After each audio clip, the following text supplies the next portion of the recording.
harus disikapi? Pertama, titipan harus dijaga baik-baik. Pak Zainuddin, saya titip mobil ya. Silakan. Waktu mobil diambil, kacanya pecah, knalpotnya hilang, bempernya penyok. Yang nitip marah.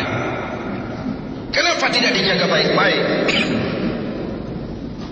Allah cuma tidak bilang, Zainuddin, aku titipkan ini jabatan dai kepadamu. Hamzahas, aku titipkan ini jabatan wakil presiden kepadamu. Megawati, aku titipkan ini jabatan presiden kepadamu. Titipan, bukan milikmu.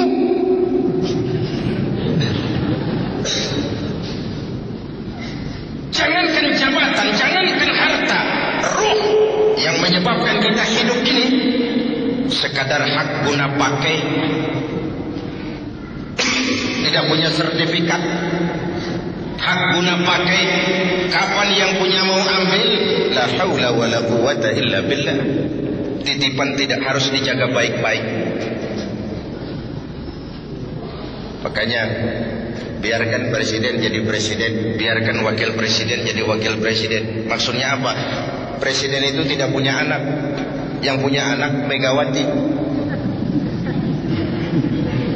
Saya khawatir kalau presiden punya anak, nanti anak presiden ikut ngacak-ngacak negara, jadi warga istimewa seperti pengalaman yang lalu.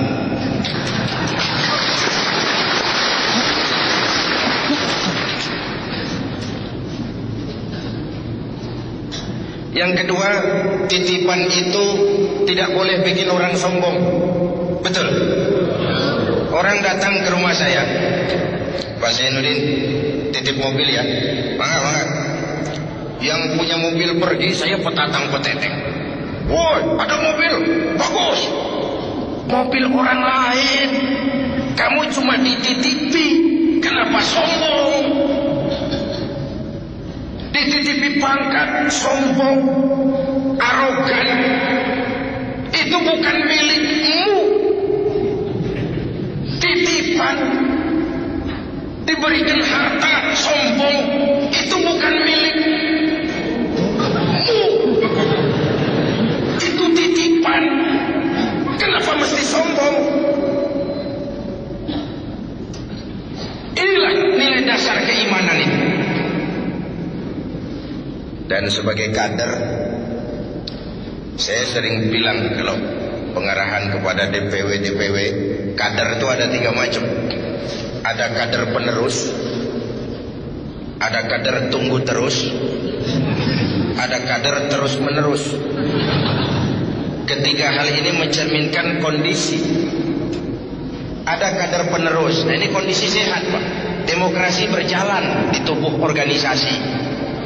Orang-orang serakah nggak ada. Patah tumbuh, bahkan belum patah sudah berganti. Bukan nu eta keneh. Sudah 7 periode jadi anggota DPR nggak mau turun-turun. Liar. Lain nu eta keneh. Kader berjalan, organisasi menggelinding. Ini namanya kader penerus. Saya suka merenung. Kita ini 4 kali punya presiden. Semua berakhir dengan su'ul khotimah. Dari segi politik. Apa tidak bisa pemimpin-pemimpin kita itu menikmati hari tuanya dengan tenang, jauh dari hujatan, tetap dalam anggukan dan simpati rakyat?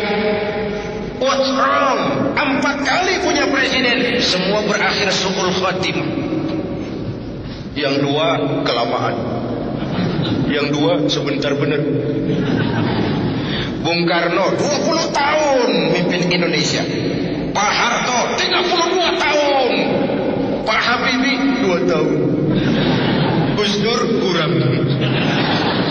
What's wrong?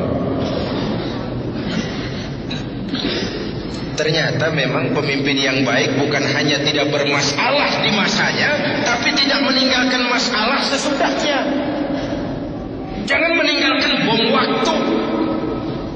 Ya di zaman Pak Harto kita nggak banyak mengalami masalah. Sesudahnya macam-macam masalah. Ini kan bom waktu. Hadirin yang saya hormati, kenapa kita nggak belajar dari Lee Kuan Yew, bagaimana dia mempersiapkan Gok Tok Chong? Kenapa kita tidak belajar dari siapa di Afrika itu, Nelson Mandela? Bagaimana walaupun segala macam dia membatasi diri, dia siapkan generasi berikutnya supaya ada kader penerus. Ketika kadernya kader penerus, organisasi sehat, demokrasi jalan.